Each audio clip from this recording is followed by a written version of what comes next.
नमस्कार दोस्तों। पूरी दुनिया धन प्राप्ति के लिए मां लक्ष्मी की पूजा करती है। अगर मां लक्ष्मी रूठ जाएं तो इंसान दरिद्र हो जाता है। क्या आप चाहते हैं कि देवी लक्ष्मी आपके घर आएं और रुकें भी? कौन नहीं चाहता होगा। इस देश में कोई घर ऐसा नहीं होगा जो देवी लक्ष्मी का स्वागत करने को बेचैन ना हो, लेकिन बहुत कम घर ऐसे होते हैं जहां वो आती हैं और उसमें भी बहुत कम घर ऐसे हैं जहां वो रुकती भी हैं।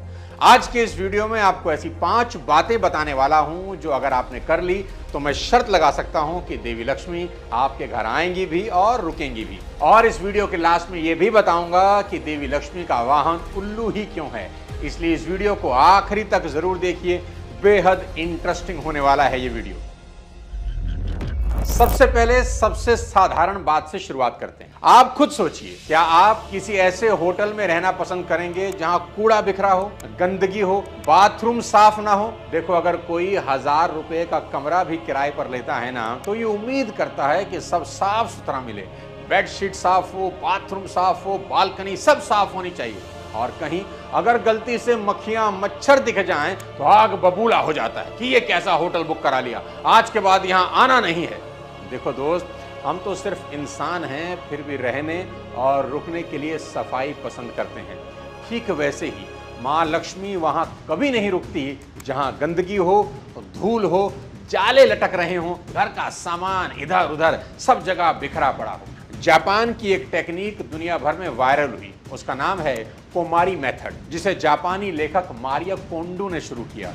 उनकी किताब the life changing magic of tidying up और नेटफ्लिक्स सीरीज ने पूरी दुनिया को यह सिखाया कि सफाई सिर्फ चीजें हटाने की नहीं, पॉजिटिव एनर्जी बुलाने का एक बहुत बड़ा प्रोसेस है।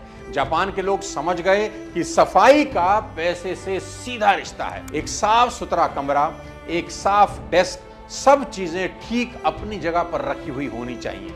ये बात बड़ी छोटी है, लेकिन यही इनविटेशन कार्ड है महालक्ष्मी के लिए। और इतिहास भी यही कहता है, हर सफल इंसान अपने आसपास के सिस्टम और जगह को मेंटेन रखता है। धीरूभाई अंबानी से लेकर एपीजे अब्दुल कलाम तक उनका वर्क स्पेस हमेशा साफ और ऑर्गेनाइज रहता था, क्योंकि उन्हें पता था कि बाहर की सफाई ही अंदर के फोकस को जगाती है।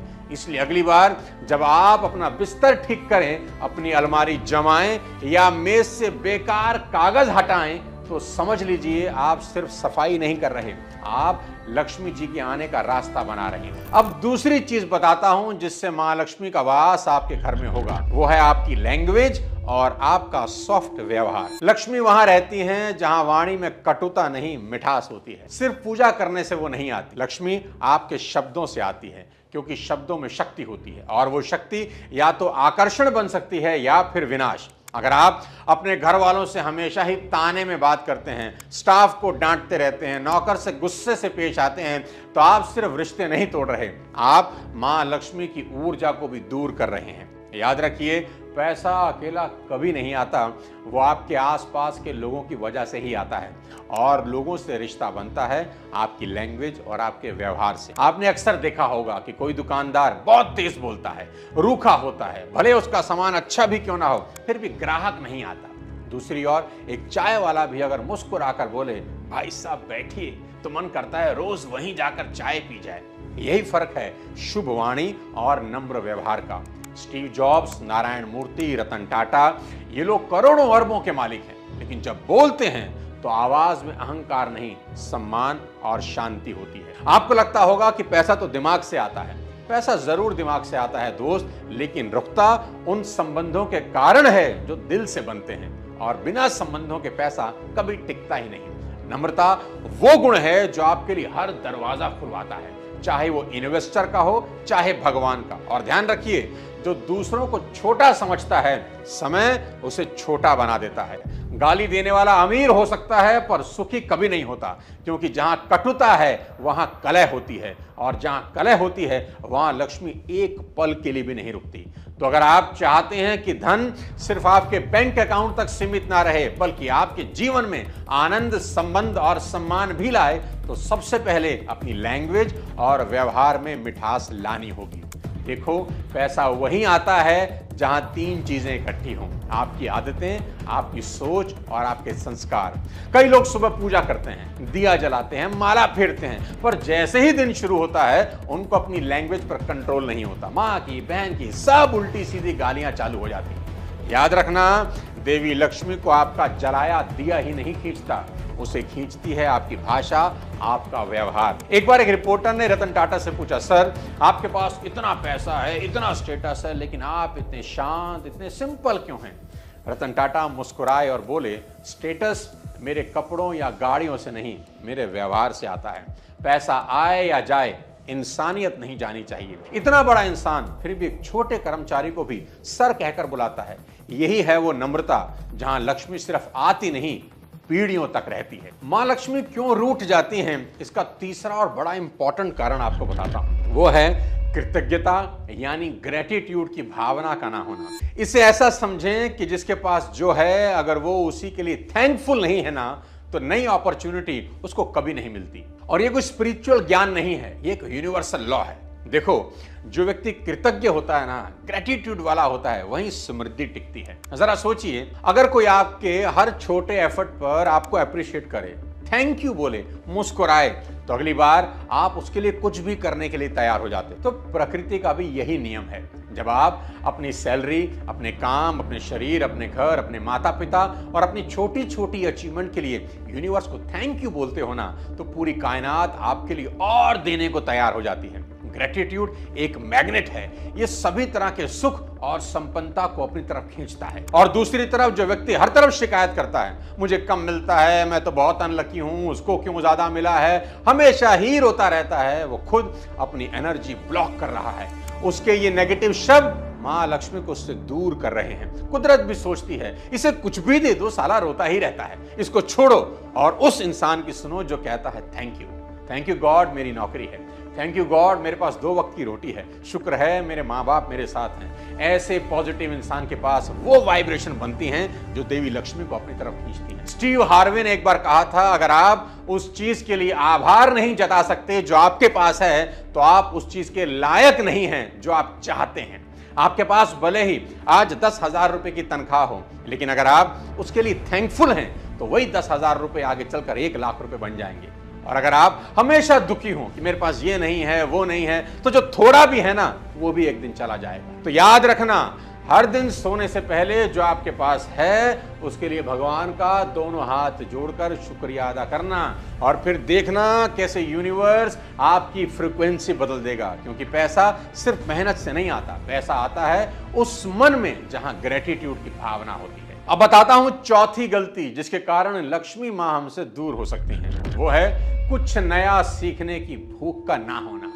देखो दोस्त, कुछ नया काम करने की आदत ही इंसानों को पशु पक्षियों से अलग करती है। अगर आप ध्यान दें, कोई पशु पक्षी नया काम कभी करता ही नहीं। तोते को अगर आप देखें, हमेशा रटी रटाई बातें ही रिपीट करता है। कुत्ता आज तक पेड़ पर चढ़ना नहीं सीखा। गाय बैल को हमने पालतू तो बना दिया, फिर भी वो 2 पैरों पर चलना नहीं सीख पाए। और इंसान ने आज तक जितनी भी तरक्की की, वह सिर्फ नया काम करने के कारण ही की। याद रखो, उसने खाने के लिए नेचर पर डिपेंडेंट रहने की बजाय खुद फसल उगानी शुरू की। अपने काम के बोझ को हल्का करने के लिए उसने पशुओं को, जानवरों को पालतू बना दिया। और तो और मौसम से बचने के लिए कपड़े बनाना और पहनना भी सीख लिया। गुफा की बजाय अब घर बनाना सीखा। अपनी बात दूसरों तक पहुंचाने के लिए उसने लैंग्वेज का आविष्कार कर दिया। उसने आग जलाना सीखा, पहिया तक बनाया। क्या सबक मिलता है? यही कि अगर इंसानों में कुछ नया करने की आदत नहीं होती, तो अब भी शायद हम लोग कहीं गुफाओं में रह रहे होते। दोस्तों, सक्सेस का कोई शॉर्टकट नहीं होता, पर अमीरी का एक ही शॉर्टकट होता है, और वो होता है नया काम करने की आदत। और जिस दिन तुमने ये मान लिया कि तुम्हें सब आता है, हमें सब पता है, उसी दिन से तुम्हारा पतन शुरू हो जाता है। आज का जमाना उन लोगों का नहीं जो डिग्री लेकर रुक गए। आज का जमाना उनका है जो हर दिन कुछ नया सीखने को तैयार है। लक्ष्मी कभी उस इंसान के पास नहीं रुकती जो कंफर्ट जोन में जीता है। वे तो उड़कर वहां जाती हैं जहां दिमाग हर दिन अपडेट होता है, अपग्रेड होता है। देखो आज की दुनिया, AI आ गया, चैट GPT आ गया, लोग घर बैठे लाखों कमा रहे हैं और इधर कुछ लोग सोच रहे हैं कि सरकारी नौकरी कब लगेगी। अरे भाई, दुनिया रॉकेट पर बैठ गई और तुम अभी भी बस पकड़ने में लगे हो। यह सही है कि लक्ष्मी जी को मेहनत करने वाला इंसान पसंद है, लेकिन सीखने वाला इंसान उससे भी ज्यादा पसंद है, क्योंकि जो सीखता है वही नया करता है और जो नया करता है वही अमीर बनता है। तो आज से ठान लो कि हर दिन कुछ नया सीखना है, क्योंकि देवी लक्ष्मी उसी को पसंद करती हैं जो हर दिन कल से बेहतर हो रहा है। दोस्तों, अब इस वीडियो के आखिरी भाग में एक बड़ी इंपॉर्टेंट चीज आपको बताना चाहता हूं, और वो ये है कि मां लक्ष्मी का वाहन यानी उनकी सवारी उल्लू क्यों है। और मैं आपको बता दूं, ये कोई पौराणिक कथा नहीं, ये करोड़पति बनने का रहस्य है। आप ही सोचो, धन की देवी, वैभव की अधिशात्री, जिसके पास हाथी, शेर, मोर, गरुड़ जैसे शक्तिशाली ऑप्शंस थे, उन्होंने एक शांत, रात्रिचर, चुप रहने वाले पक्षी को ही क्यों अपना वाहन चुना? क्योंकि उल्लू हमें सिखाता है कि सच्चा धन शोर में नहीं, शांति में है, दिखावे में नहीं, गहराई में है। उल्लू रात को देख सकता है, यानी जहां बाकी लोगों की सोच बंद हो जाती है, सो जाती है, वहां से उसकी दृष्टि शुरू होती है। पूरे संसार में अगर आप देखें, उल्लू को बेवकूफी का प्रतीक माना गया है। लोग मजाक उड़ाते हैं, अरे ये तो उल्लू है, अरे भाई ये तो उल्लू है। लेकिन सनातन ज्ञान कहता है, जिसे तुम बेवकूफ समझते हो, असली धन का वही रक्षक है। उल्लू एक ऐसा पक्षी है जो अंधेरे में भी साफ देखता है। मतलब जब पूरी दुनिया कंफ्यूजन में हो, उसे दिखाई ना दे, उल्लू क्लैरिटी से देख सकता है। और यही योग्यता चाहिए एक अमीर इंसान को। और उल्लू एकाग्र होता है, फोकस होता है, ज्यादा नहीं बोलता, हर कदम सोच समझ कर रखता है। और यही आदत होनी चाहिए एक धनवान व्यक्ति की। और जो इंसान बिना सोचे इन्वेस्ट करे, बिना गिने खर्च करे, बिना किसी रणनीति के आगे बढ़े, उसकी जेब हमेशा खाली रहती है, लक्ष्मी मां दूर चली जाती है। लेकिन जो उल्लू की तरह मौन, संयमित और गहरे विजन वाला होता है, उसी को लक्ष्मी मां अपना साथी बनाती है। जब भी आप मां लक्ष्मी की मूर्ति देखें तो सिर्फ दीप जलाकर मत बैठिए, सोचिए कि आप दिखावे की जगह समझदारी चुन सकते हो। क्या आप उस वक्त जाग सकते हो जब दुनिया सो रही हो? अगर हाँ, तो लक्ष्मी सिर्फ आएगी नहीं, आपके जीवन में वंशों तक रुकेगी। तो अगली बार जब आपको कोई बोले तो उल्लू मत बन, तो सीना ठोक कर कह देना कि भाई मैं वही उल्लू बनना चाहता हूं जिस पर बैठकर मां लक्ष्मी आती है। दोस्तों, ये 5 चीजें आपको अपने जीवन में आज से और अभी से इस्तेमाल में लेकर आनी है।